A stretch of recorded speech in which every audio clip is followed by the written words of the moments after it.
Mohammed is my name. Welcome to the MindSpace podcast. With me here today is my co-host Rita, and this is our first episode of season 2. Yes, so hyped for this season. Yeah, so what are we doing? Getting to know ourselves better. Yes, that's the agenda today. So we're going to have a few random questions so that you get to know who you're dealing with. And the vibe that's between us and the vibe for the whole podcast. Okay, so I'm going first.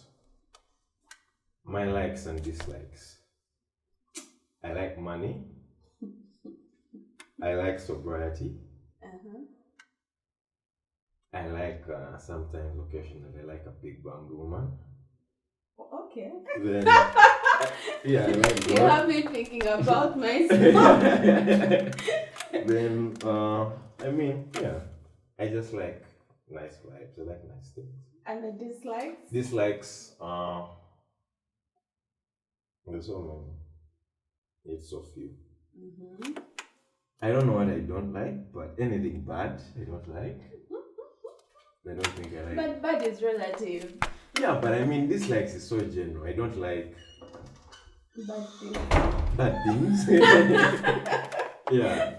Okay, I'm not supposed to like music, though sometimes I have an inclination to it. I don't like bad mannered people. I just don't like bad things. So it's really hard to have a dislike. Yeah. Then, part 2. What have I had to deal with, or what am I still dealing with? Let's see. I'll start with psychosis. I've had to deal with psychosis. I've had to deal with mania. I've had to deal with depression, the clinical and whatever. So many other things. Addiction. Alcoholism, drinking. Are you still dealing with that? No, I stopped drinking. I quit drinking. Wow. Thank God. Then heroin abuse. You also stopped that? Yes, I stopped heroin. Actually, class A drugs. Wow. Yeah, cocaine. I want to ask how you stopped heroin addiction because it's very hard to beat it. So I've had. Yeah, it's very hard, but then I'll tell you, my experience with cigarette is harder. Yeah, nicotine is a bit harder too. Then cigarettes, then my runji, then a host of so many things I've had to do. Yeah.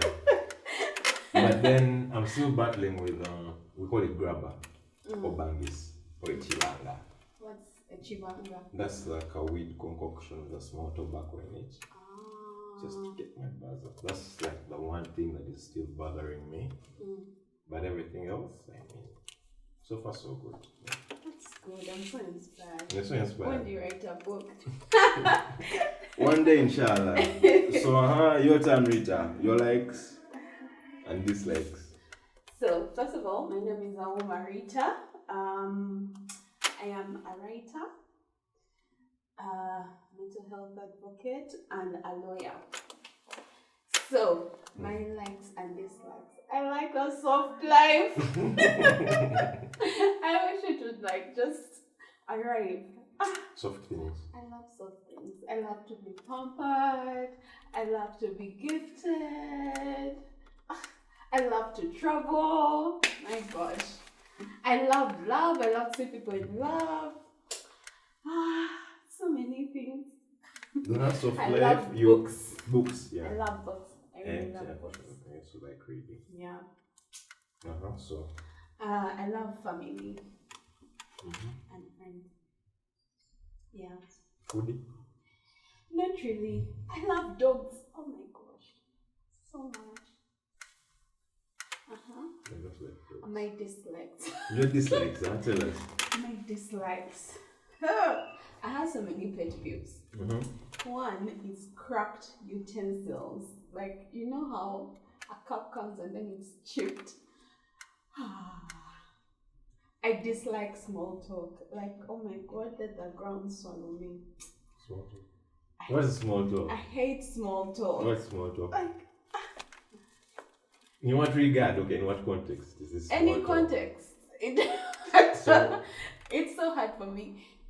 I dislike social Interactions. Like it takes me a long time.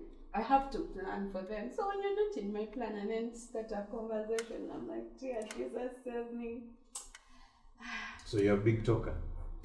No. I'm saying only big conversations. Planned conversation. Planned conversation. Mm-hmm. Okay. Any other dislike? What else did I dislike? So far, sweet. Mosquitoes. Okay. I actually have no problem with mosquitoes. Oh God. Oh. Like, do they have to sing before they bite you? Thing? But like, can't you like just forget about them? No, their bites. You sleep under the mosquito net? I don't. You don't? I just like them. What else? I think those are the ones for now. Wow. What have you had to, or what are you still fighting with? So I have had to fight with post-traumatic stress disorder, depression, major depressive disorder, severe anxiety, OCD, social settings. Social settings.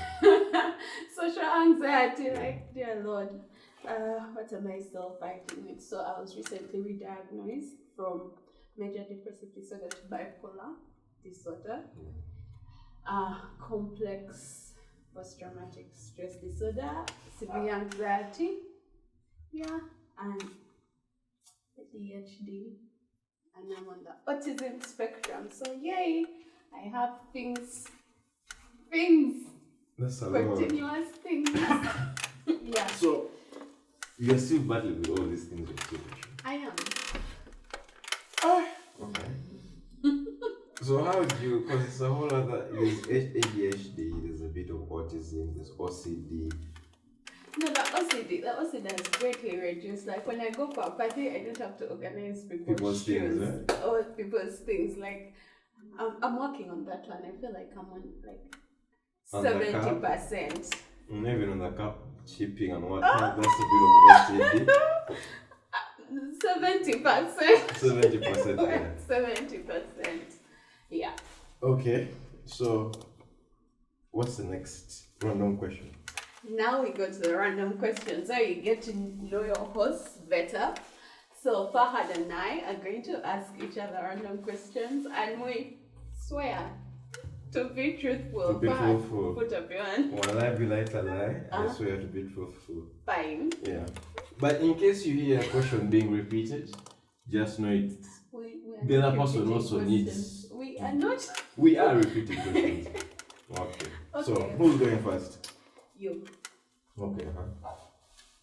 You ask me. What has been your worst heartbreak experience? No. That was supposed to be my question, asking you. Answer. Okay, my worst heartbreak, I've not yet had one. You've had. No, like realistically, I don't consider it a heartbreak. Like I consider it a loss. That person is losing you. No, I lost a person. Aww. But I was not heartbroken. You get, there's a difference. What's the difference? Like, I mean, I was not heartbroken. That you lost them? Yes, but it was a loss. I mean, she was a very good person. And she left. And, I was okay with it. Not like okay with it, but she had gone. You get it? Okay, bad. I don't believe in monogamy. You're non-monogamous. I'm non-monogamous. So, really, I have so much love to give. One person doesn't really have the power to, like, really get my life. Yes, please. Yeah, yes, so please. you're next. I'm next. Shoot. What is your current celebrity crush? Let's first get all these ones out of the way. Sheldon Cooper of Big Bang Theory. This is the first time I'm hearing anyone being attracted to Sheldon. He's like so sweet. He's like a big ball of information. You want that sweet. He's clean. He has nice patterns. Like, I understand him. The ADHD side of you understand. I would love to marry Sheldon Cooper. Oh my god. But I can't. That's so cool. Okay. So you ask me next. Okay. What positive positive coping mechanisms do you hate? Oh. Where is that question? Is it an issue that Question it ends four. with hate? Yes, question 4. What positive coping mechanisms do you hate? It's hard to hate them, but it's also hard to love them. So easy for me to hate them. Okay, like, not that I would rather not work out, but I mean, it's not that I hate it, but sometimes you don't really want to do it. So you don't like working out all the time? Not all the time, I'd rather just chill. And if the alternative was get high and not be addicted, I would stick to that, but that doesn't work. You get it? So, basically, I work out, I pray, I talk to my Lord, I read from my mind, I try to meditate because I don't like meditation. So that one counts. Yeah. There's always that one. Meditation. But I'm really, really working on it. Okay. So what is your favorite grounding tool? Walks and reading. Really grounding. I just feel like the world is at peace, at par. How many kilometers do you walk? Depends. The longest I've done is 12. 12 kilometers. Okay. Okay, you next. How is it a grounding tool though? Like the walking for clarity of mind? Yeah, it helps clear my mind. It just helps me do an activity that I like. And then it also helps with the dopamine, so it's 2 ways. Okay. But dopamine walking is a bit, you say, let me backtrack. You say they stopped you from doing other things. Yeah. Why? I had an accident 2 years ago and I broke 3 neck bones. So it's very hard for me to do the lifting and the boxing. And running? Yeah. And the running, because the stamping is harder than when you walk. Okay. Makes sense. Your turn. If your house was burning down right now, what's the one thing you would save? Honestly, your girlfriends are watching. I don't have any. But I would save my Quran. Yeah, I'll save my Quran. But if it was out of the house, I'd probably just take my car keys. As long as the car is safe. Yeah, we can always go as well. Yeah, but that I would save most because it's a car. Everything else is a car. I know. Yeah. So your turn. This is yours. Hit me. What has been your worst therapy experience? Oh Lord, I've been waiting a damn minute for it. For this one. So there was this old therapist lady who I used to see. She was recommended to me by a psychiatrist from Nakasero. So I'm one of those people who love to be on time. If I'm not going to be on time, I'll tell you before. And I remember I had just gotten the accident, but I still had to go for therapy. Yeah. So I had to use an Uber as opposed to a motorcycle to go get therapy. So I tell her, hey, I'm not really well, I've had this accident, but I'm still coming for my therapy appointment. I'm going to be 30 minutes late. So I arrive and she now starts lecturing me about how I have wasted her time, how she would have seen like 3 other clients. And I'm like, sis, you see, I am literally in this Robocop setting, and before I would be on time because I would use a bike and I have to ask for permission to leave my workplace to come, and I've tried. And then she goes like, next time I'll make you pay for this extra time you've lost. And I was like, okay, I'm just not coming back. May you go in peace, serve the Lord and others, but I'm done with you. Did she have a cracked tooth? I don't remember, but she was my worst, and I would not recommend anyone to go to her. Yeah, I also have one. I think we're talking about the same person. Though for what is it? It's privacy or whatever, but we're not going to mention her name or their names, but one actually first diagnosed me. I mean, it's not my question, but I mean, they gave me a whole list of things I never thought I'd ever recover from. You get it? And they made it so clear that I'm at this point where, you know, when in mental health they are what we call users. Yeah. Like, you always have to be on medication for the rest of your life. Yeah. So she diagnosed me with a host of so many things, and she told me the day Nice, Utabika is a destination. Like, I was so traumatized. Because everyone was calling me mad at that time, like from your family, and they're like, so if you don't take this medicine, it's over for You're you. mad. Like, and let's help you. We forgive you. We forgive you because it's part of our recovery. But we will never recommend anyone to come to you. Yeah. What color well describes you? Black. Why black? Look at me. I feel like it's a trap. No, but like I really love black. I love black, so that's just it. I love black. Let me get you one here. This best suits you. Have you ever been suicidal? How did you handle it? What would you do differently now? Yes, I have. The first 6-7 times I did attempt, but death just didn't want me. I tried. Disclaimer: she has tried to take her life 7 times. You may be laughing about it, It's but not funny. it's not funny. Yeah. It's a very hard place to be in. Then the 8th time was recently, last week. What I did was I checked myself into a clinic for that night when I realized I wasn't going to be able to manage and make it on my own in the morning.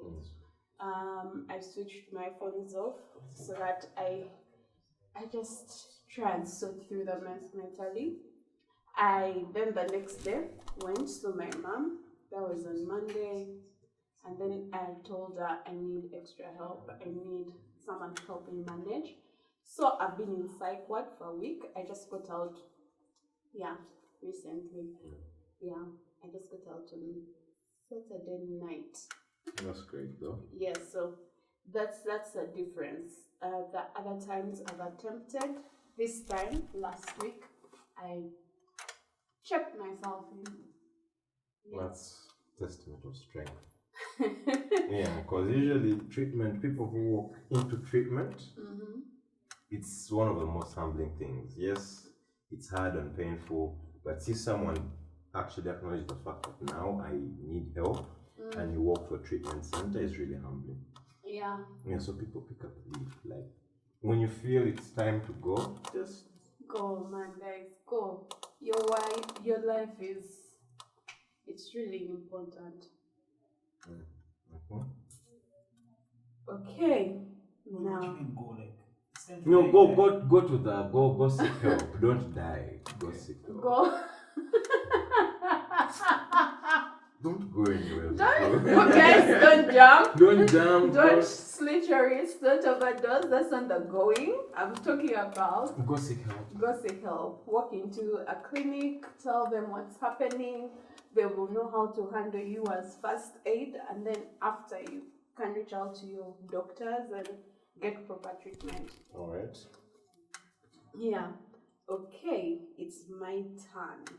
How would you have wanted people to best respond when you went through a dark episode in your life? No, this is question. Let's be realistic. How would I have wanted people to best respond when I went through a dark episode in my life? Yes. Well, for starters, I have to acknowledge my own weakness. I don't ask for help. I rarely need help. Despite the fact that I really need it, and but like, I don't know. It's very, very hard for me to ask for help. So all these people who responded to respond in my dark episode in my life, I mean, I would have obviously wanted them to respond better. How did they respond? Oh, some arrested me. Some tried to fight me. The works, you're either dead, in jail, in an institution, or so those are the reactions we're talking about. Yeah. I don't have any. I mean, if I didn't been taken, whoever was taken, I wouldn't be here. So I have no grudges. Whichever approach they took is to the best of their knowledge. So how long did you spend in a cell? It depends, multiple times for various reasons. Oh, how many times? Just a couple of times. But there were those moments where like they were really really five. no, there were not more than 5 people. But like they were substantial. But like most of the altercations were, pride, police. Yeah. There's that time we even had LDUs, the army. So and I mean, when you're up there in your own problems, especially when they are mental. Yeah, that's true. You don't really see a gun is like a stick. That's true. So the fact that you really don't fear death internally, I mean, this person might be as well aiding you take your life. So there's that whole there's no fear or respect for the law or death. Yeah, and with the impunity with which these people operate in our country, I mean, it's always a real recipe for disaster. But now I'm much better. I no longer fight with people. Those people who try to. You just go. They're like. We go? Yeah, we go. Yeah, like now recently, I think with Mark, I was picked up by a drone. Some things, but that's the life I think we are supposed to live, some of us. Being picked up by drones? Yeah, but it makes for good stories sometimes, Because we already see of people. Was Mark also taken? He came. I'm a bad guy. Yeah, but like I mean, when you look back now drawn, I don't know where the limit is, but for sure we shall also go and test it. That's a very interesting story. Yeah. So let me. It's your turn. My turn. Your turn. Let me give you. What tools do you use for your mental health first aid? What tools do I use for my mental health first aid? It's a deep question.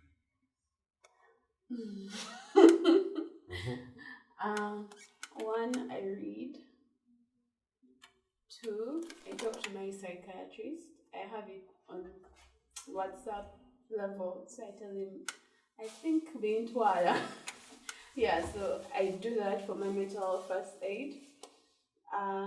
Three, it's not a good thing, but I dissociate. I'm like, okay, we're just going to ignore everything, and then that dying out, because later you have to come back and deal with everything. Yeah, what else do I do? I try to be around family more. Yeah. They understand? Yes, I have a very understanding family that I'm grateful for. No boyfriend, oh my God. My boyfriend. Why are you laughing so much? My boyfriend is out there. He's still coming. Eh? He's still coming. He's coming. Okay. He's coming. He's on the way. We'll pray for He's you. on the way to give me that soft life. The soft life. Uh-huh. We'll pray for you. And the question's done. No, they're still here. Okay. Let's see. If you could go back one moment in life, what would it be? Which is our last question. You have negative coping mechanisms. You have what would you want your dream partner to have. Okay. You have worst mental health advice you've ever received. So, okay. A moment in life, I don't know. It's really deep. But I mean, all of them, I think, evolve the last times I ever saw people. People who passed? People who passed. Have you had to lose a friend or someone you know because of addictions? Yeah. 2 weeks ago, I lost another cousin to addiction. He was a doctor. Yeah, he died from, I think, a pethidine overdose. So sorry. Yeah, then last year, actually, I lost my best friend from alcoholism. That's part of so. Yeah, I don't really know what moment you'd want to go back to. But like, if if I could go back and tell them, I don't know. And tell them what would you love to tell them if you could go back? I don't know. That's a sock. We love them regardless. Yeah, so let's just move on from that. What things would you want your dream partner to have in this soft life of yours that you have? Why are you attacking my love life? Oh my questions. It's the question, yeah. Let me see. I love smart people. Okay, what's up your section? I don't label myself, but I just love smart people. My friends say I love nerds, but I love smart people. Clearly. Sheldon. Sheldon Cooper, my husband. Let me see. Understanding, patient, kind, and gives me space when I need it. And God fearing. Can he be Muslim? We can talk about that. Okay. Moving on. The next question, your question. What's the worst mental health advice you have ever received? Just quit. What? Why would someone tell you that? Not in regard of life, die, but okay. just quit. Just Quit. Why don't you just stop?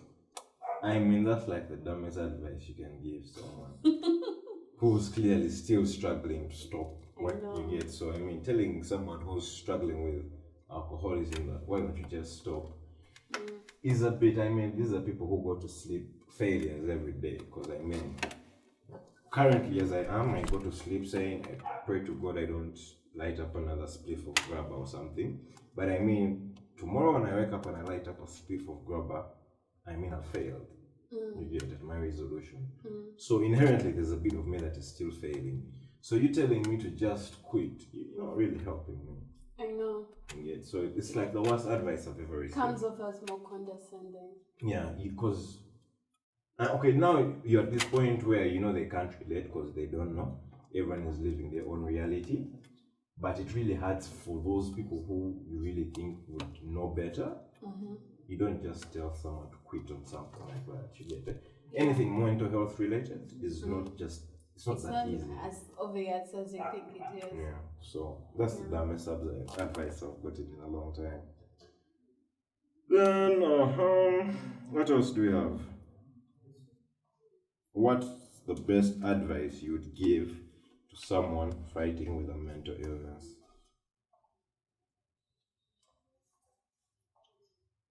Your healing journey is going to be different. It's okay to have relapses. It doesn't mean you failed. Just keep trying to go forward. It's going to take a lot of work and pain and tears, but it's worth it. Just keep trying. Every day is a new battle. Yeah, your small wins are valid, and they're very big. Yeah, that's very nice. Remember your journey as well. So we have one more question, I think, which is negative coping mechanisms. What negative coping mechanisms have you tried? Who's going first? You. Well, first there's switching addictions, obviously, because people get addicted to so many things. We get addicted not only to people, to places, but to feelings as well. So, just like the gym can make you feel euphoric, this is, I can't even say this, but the co-curricular activities that people engage in, no. Okay, no, but replacing addictions has been one of my worst coping. Let me give you, hypothetically speaking. Okay, hypothetically. If you're an alcoholic and you're like, I'm going to stop drinking alcohol, I'm going to start focusing on women. Now you become addicted to women. Not more or less, but you become a libertine for females, they become nymphomaniacs. Then I haven't tried that, but it's really, really bad. But I mean, let's say you're addicted to weed, then you say, let me smoke a cigarette instead. So it never works out. Another bad coping mechanism I have had is, as you say, disassociate. Like, just let the world go and fuck it. You get? That one's really bad because then you don't really know what's going to happen. You lose sense of so many things. But it's been a while since I've been on that train of thought. But back in the day, I just used to just go off the grid, and in the whole essence of fighting my demons and whatnot, I'm just feeling well. Mine is I de-associate and I just zone out. I cut people off. Well, yeah. What are the negative coping mechanisms I have? I think that's it. What's it? Oh, self-harm. Self-harm used to be one. Yeah. Still? Not like hypothetically. Hypothetically speaking. Hypothetically Okay, back in the day. speaking. Oh, back in the day. Yeah. If you're in a self-harm thing and you're like cooking and cutting onions and then it like just cuts you a little, I don't think that's self-harm. Really? If you're like cooking, slicing things and by mistake it cuts you a little, I don't think it's self-harm. Yeah, by mistake. Yeah. Not when you're cutting, then you're telling me just cut a bit. I think let's go with next. Okay, for now. Thank you so much for joining us on this podcast. Yes, I hope you've learned a little bit about your horse. We have our own demons that we fight, but we are here to throw light on them and have those vulnerable conversations with you. I mean, we're only human, we're not perfect, so join us on this journey as we create more awareness. Thank you so much. Till next time, we remain your hosts. Bye. Bye-bye.